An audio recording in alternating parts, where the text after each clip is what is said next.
Welcome back to the podcast. And today I want to talk about what the most important tool in your toolbox is.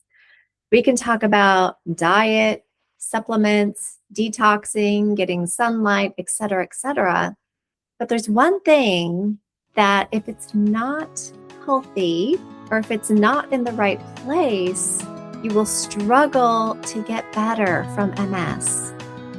And I'm talking about your mind, your thoughts. So this is the powerful conversation I want to have with you today. And by the way, I'm Adrienne Charlie. I'm a nutritionist. I'm an integrative health coach, author, and speaker. And if you want to sign up to talk with me, you can just go to my website at nourishyourway.com, go to the Work With Me page, or you can also sign up for my 12-week program, because if I can heal myself from MS and Dr. Terry Walls can heal herself out of a wheelchair, you can also heal. You can email me at info@nourishyourway.com.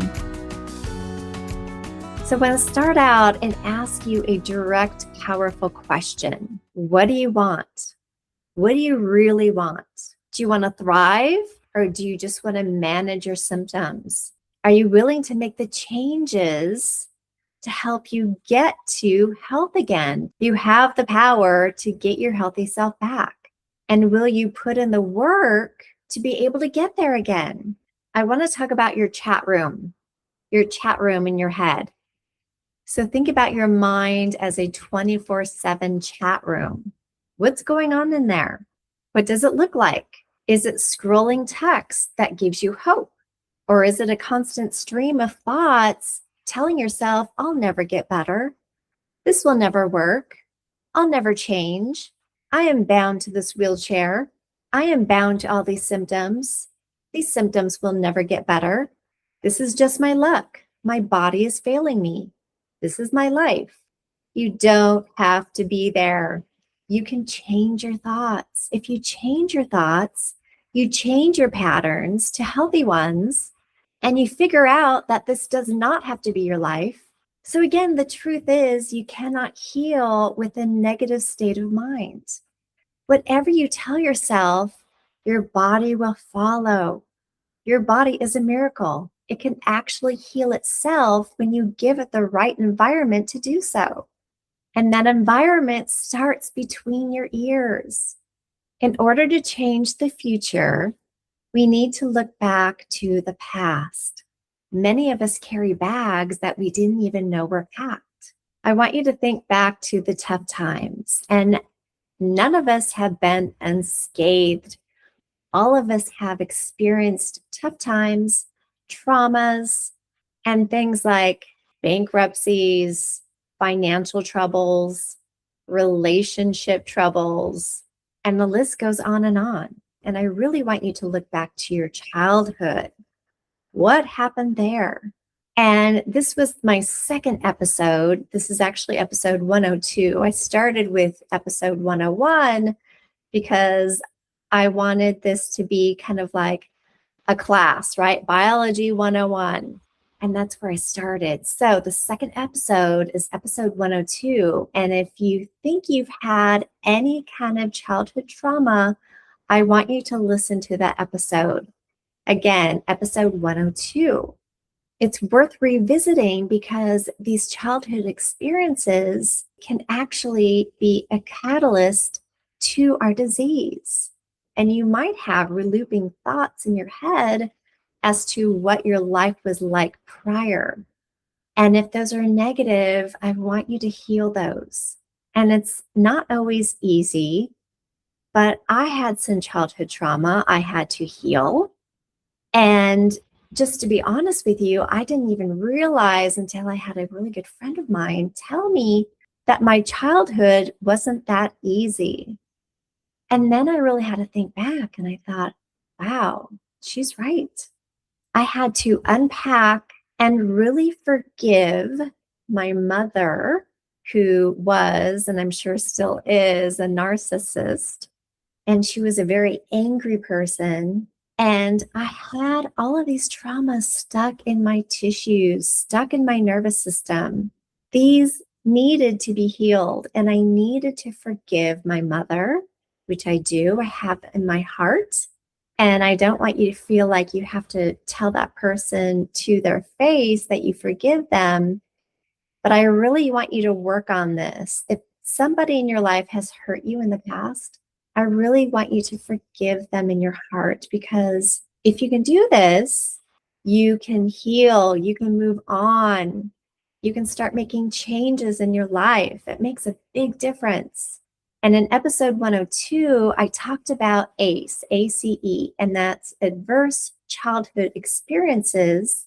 And when you listen to that episode, you'll find out whether you had a tough childhood or not. And these are questions like, did a parent or a parent-like figure put you down in any way? Did they yell at you? Did they tell you that you were not good enough at certain things? Did you often feel like you were not special enough, or that you were not loved the way that you should be? Was there violence in your home? Was there anger? Was there mental things that your parent told you that hurt way deep down inside? More people experience these kind of things more than you think. And it's not just childhood. Trauma wears many masks, and all of them create inflammation in the body. So here's some other traumas that you might need to acknowledge. Sexual trauma, you might have been raped, or you might have experienced something sexually that you did not agree with. You might have had religious trauma. Maybe you walked away from a religion and then maybe your family turned your back on you. Or maybe a friend disapproved of this decision. Have you suffered from PTSD? This can be from any accident, any kind of violence, or even witnessing violence. You could have gone through mental or physical abuse of any kind. It could have been the slow erosion of self-worth, either from a parent or a partner or a friend, or even a boss. Maybe it's medical trauma. Your very diagnosis of MS is part of trauma. It can be its own form of PTSD. The hardest pill to swallow is forgiveness. If somebody hurt you and you know deep down inside that you probably have not healed from this and you have not forgiven that person, and maybe it's as simple as being bullied as a kid, or maybe you were just the odd kid in school. Maybe you've always felt this way, and it might have started with one person, and you might have had a bunch of people that made you feel uncomfortable, or somebody who's not a part of the team. So forgiving those people are part of the equation. And it's not easy. I know it's not easy. I had to forgive my mother and I didn't want to, but I did. I had to, because I know that I still love her and I forgave her in my heart. And I wish the best for her. And unfortunately, we did break ties over 5 years ago now. And I have to tell you, my life has been nothing but better. I have thrived without having a relationship with my mother. So you might have to do the same thing with somebody. So if somebody hurt you, I know how heavy this can be, but carrying this anger is kind of like drinking poison and waiting for that other person to die. And forgiveness is not saying that it was okay for whatever that person did to you. It's about releasing the grip that this has had on your nervous system. And forgiveness in your heart is required for you to begin your healing journey. So what's your current state right now? Are you in a rough patch? What isn't working in your life? What might be draining you? What's work like? Are you in a happy environment, or is it draining you and making you depressed or uneasy or unhappy? You can't ignore these current traumas either, and you can't expect the body to ignore them as well. I also want to talk about whether you are newly diagnosed or you've had MS for 20 years or longer. It doesn't matter. You can still heal. If you just got the diagnosis, maybe you're terrified of what's going to happen in the future. I know that was my case. For a good 3 weeks or longer, I was so scared. I was terrified. I just pictured myself in a wheelchair and I thought, oh my God, is this how my life is going to be? I'm going to lose friends. I won't be able to walk. I won't be able to spend time with my friends and family like I am now. Had all these negative thoughts go through my head. But then as soon as I realized I had the power to change these thoughts, because I knew I was going to change my other habits, I knew I was going to get well. So if you've had MS for 20 years or longer, you might have told yourself over and over and over that this is going to be your life from now on, that you're hopeless, that nothing is going to change. And that is not the truth. Whatever you want, your wish is your command. So whatever you're thinking, your body is listening. So I'm here to tell you that not all hope is lost. You can make changes and you can get well. I want you to move from a fearful state of being scared or frightened or depressed or things will never change to a state of being excited because things will change and you have to believe this, but also you have to know that you have to start making changes in your life. Imagine your strength returning. Imagine what your life can be a year from now, 2 years from now, 3 years from now.